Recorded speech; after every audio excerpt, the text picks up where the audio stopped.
Danse du sabre, danse de la frayeur, valse ou encore bourrée, avec son nouveau programme, le Quatuor Bedřich voyage de style en style et de pays en pays. La Russie avec Tchaïkovski, l'Argentine avec Ginastera ou encore l'Espagne avec De Falla.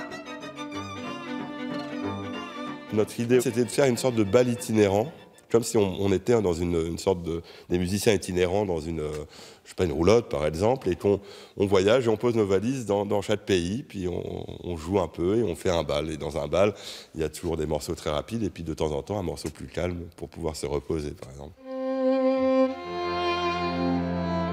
Peinture, cinéma et désormais danse, ce quatuor aime adapter des thématiques simples et des airs connus du grand public à leurs cordes. La démarche nécessite un long travail d'arrangement, car à l'origine, ces œuvres ne sont pas composées pour ce type d'ensemble.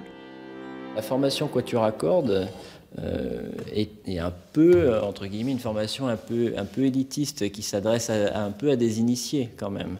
Quand on joue des grands quatuors de Beethoven de la fin, c'est absolument des chefs-d'œuvre, mais c'est des chefs-d'œuvre qui sont difficiles d'accès. Je pense qu'on essaye de démocratiser un peu les choses. Pour ces habitants de la région parisienne, ce séjour est aussi une parenthèse dans leur quotidien. Là, en Limousin, on est vraiment dans la ferme, on loge dans la ferme. On est vraiment en immersion, donc on n'a aucune autre distraction que d'enregistrer. C'est très plaisant en fait d'être vraiment au calme. C'est très ressourçant. Vous allez faire que travailler parce que j'ai entendu parler d'une table de ping-pong. Ça fait partie du travail. Pour délier le poignet, c'est important. Le quatuor se produira ce vendredi à 20 h. Quelques places sont encore disponibles pour embarquer à bord de la roulotte de ce bal itinérant.